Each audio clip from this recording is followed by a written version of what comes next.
Whether you're shopping for a 2024 new car or wondering if your 2010 is worth keeping, this decision will cost or save you $15,000 over the next 10 years. New cars have features that sound amazing until they break. A touchscreen replacement costs $1,200. A failed turbo is $3,000. Electronic parking brake repair is $800. But old cars have their own issues.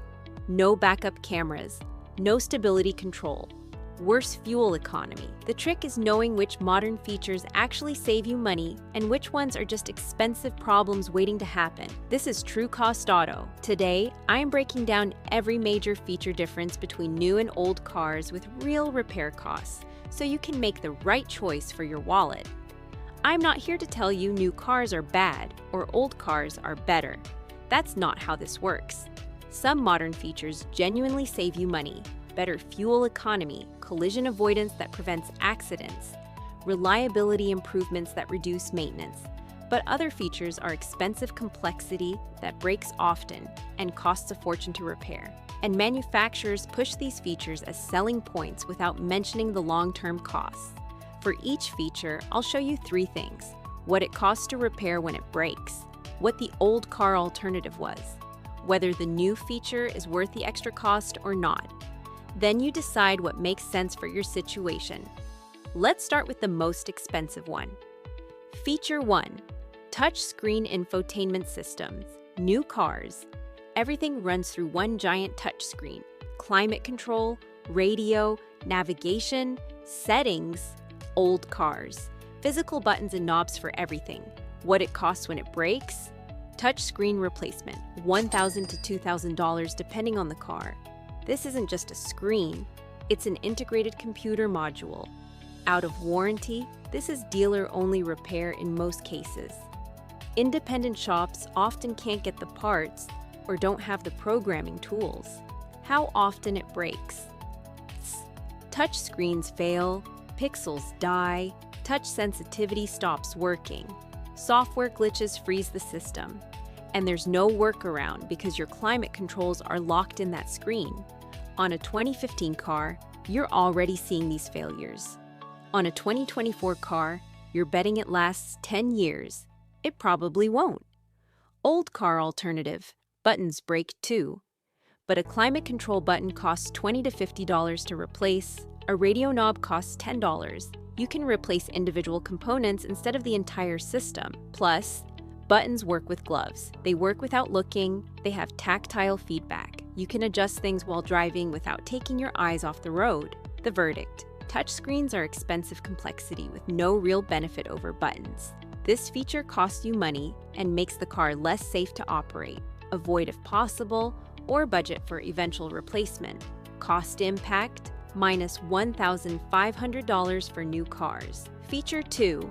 Turbocharged engines. New cars, small turbocharged engines. A 2-liter turbo makes the same power as an old 3-liter naturally aspirated engine.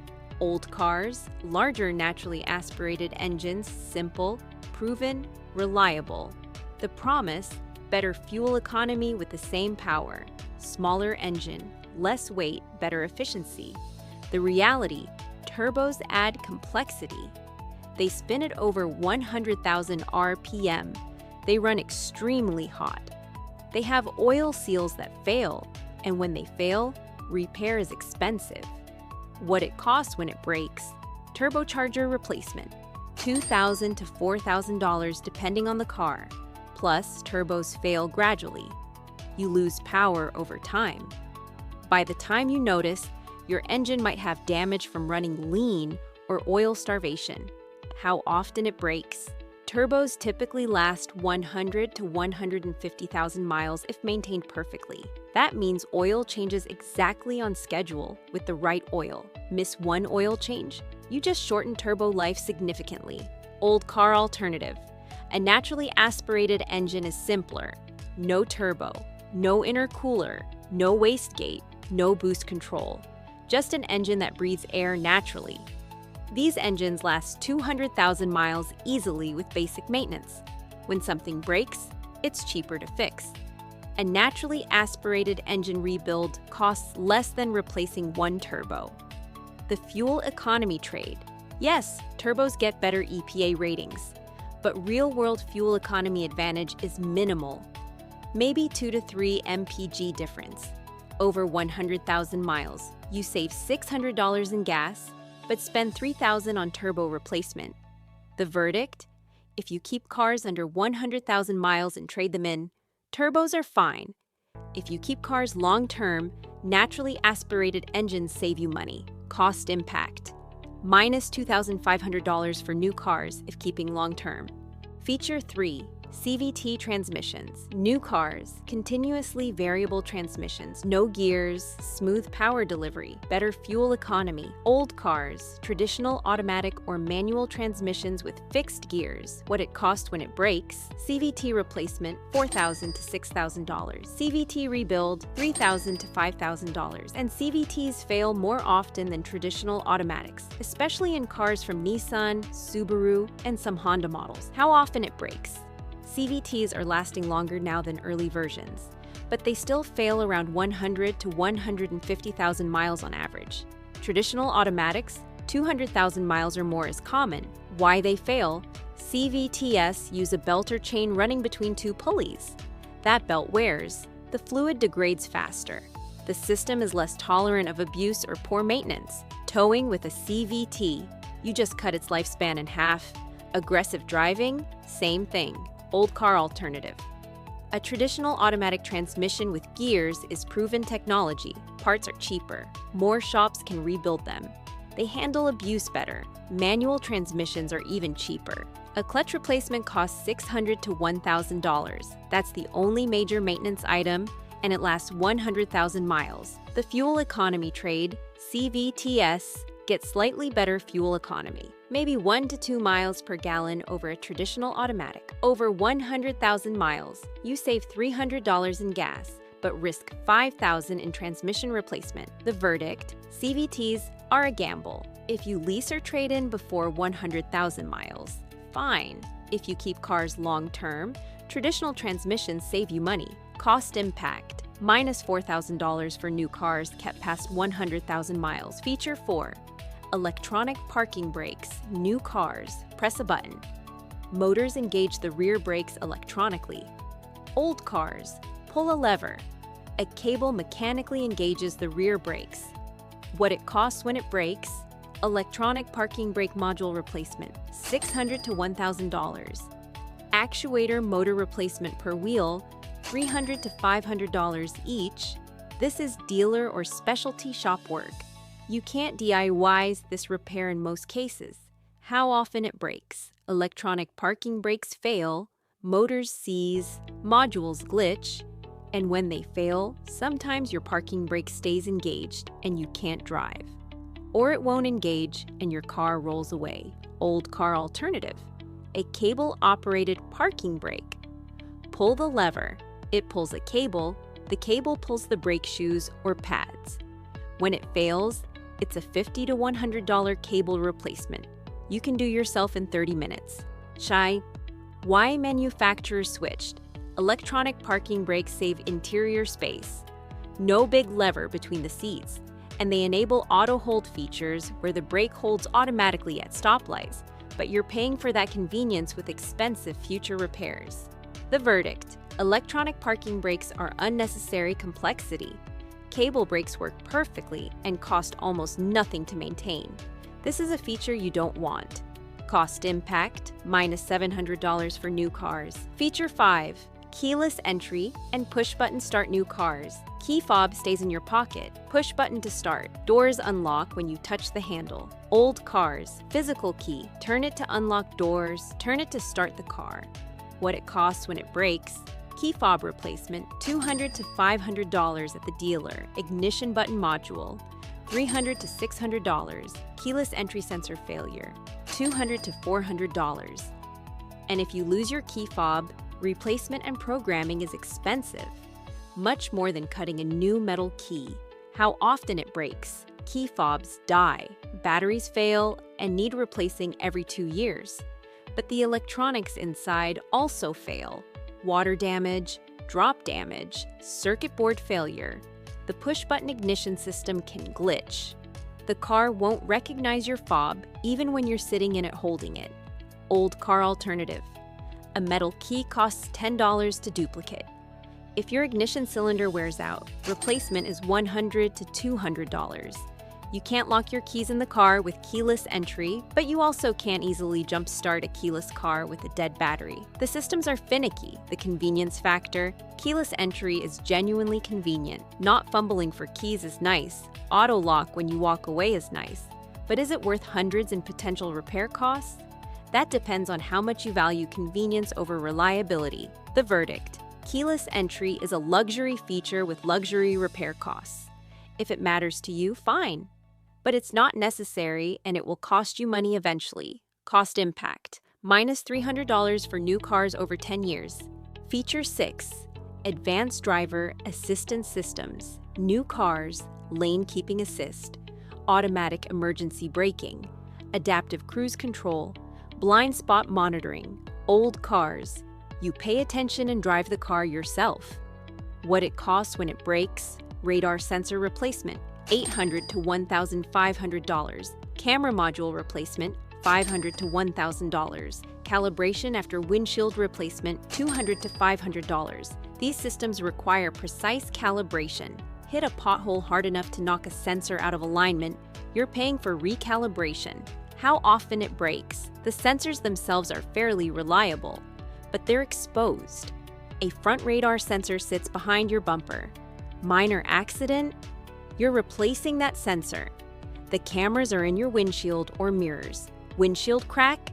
Now your replacement windshield costs more and requires sensor calibration. The safety argument. Here's where new cars win. These systems prevent accidents. Automatic emergency braking has been proven to reduce rear-end collisions. Blind spot monitoring helps with lane changes.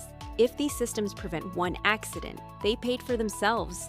Old car alternative. Mirrors, shoulder checks, paying attention. These work fine but require driver engagement. The question is whether you trust yourself more than you trust the electronics, and whether you're willing to pay for the electronics when they need service.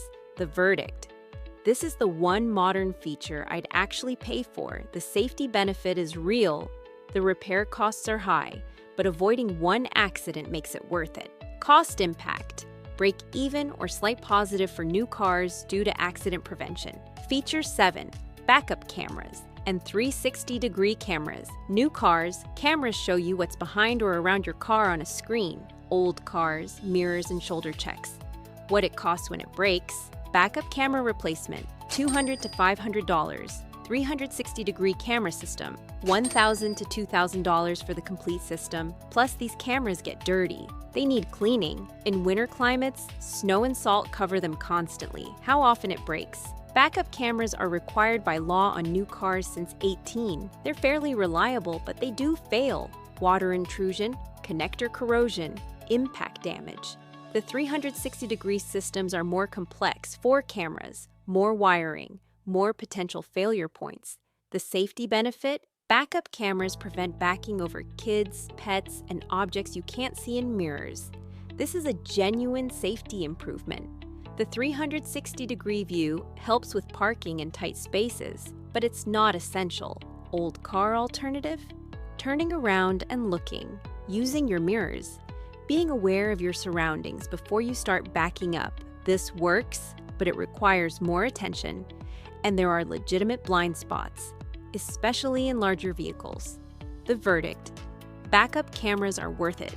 They're now standard equipment, and the safety benefit is real.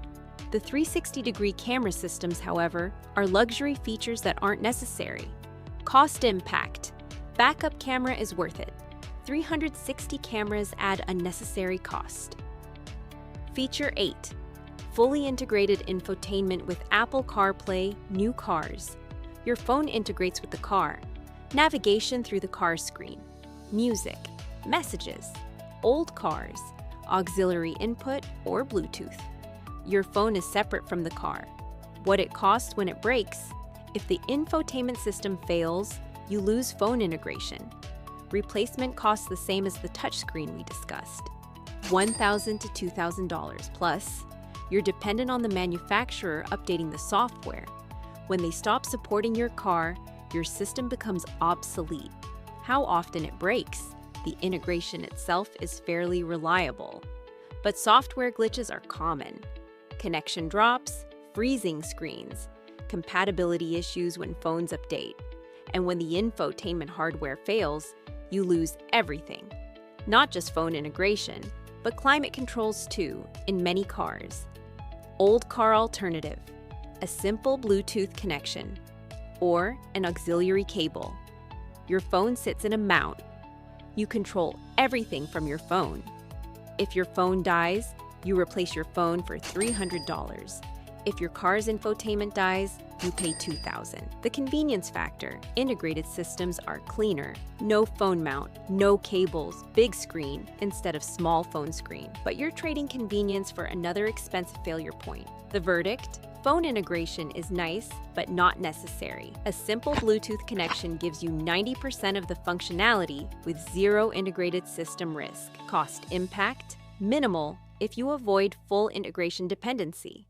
The cost breakdown. Let's add up what these modern features cost you over 10 years of ownership. New car expensive features. Touchscreen replacement, $1,500. Turbo replacement, $2,500.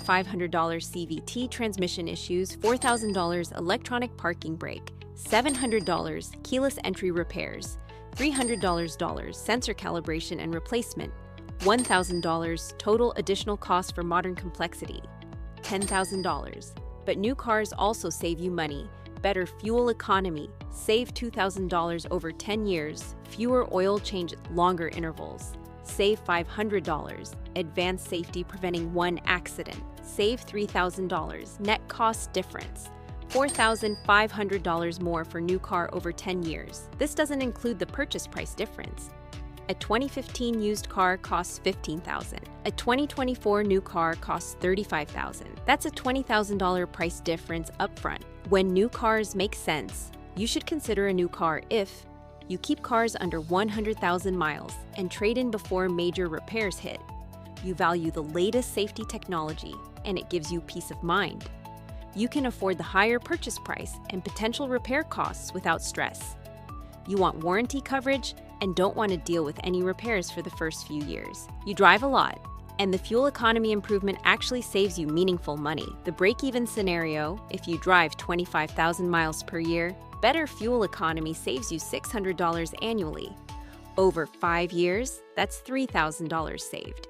If you trade in at 5 years before the expensive stuff breaks, you got the benefit without the cost. When old cars make sense.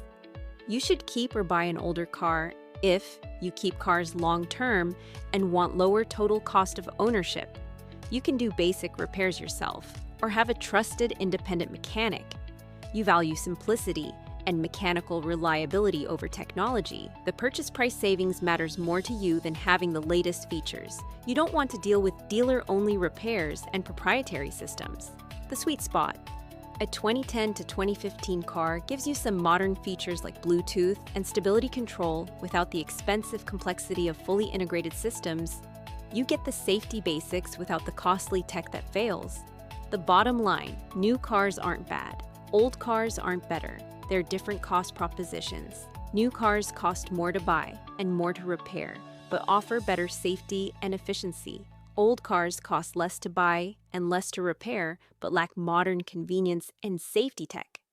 The right choice depends on how long you keep cars, how much you drive, whether you DIY repairs, and what you value. If you're deciding right now, buying new makes sense if you trade every 5 years, drive a lot, and value the latest safety features. Buying used makes sense if you keep cars 10 plus years, do some of your own work, and want lowest total cost.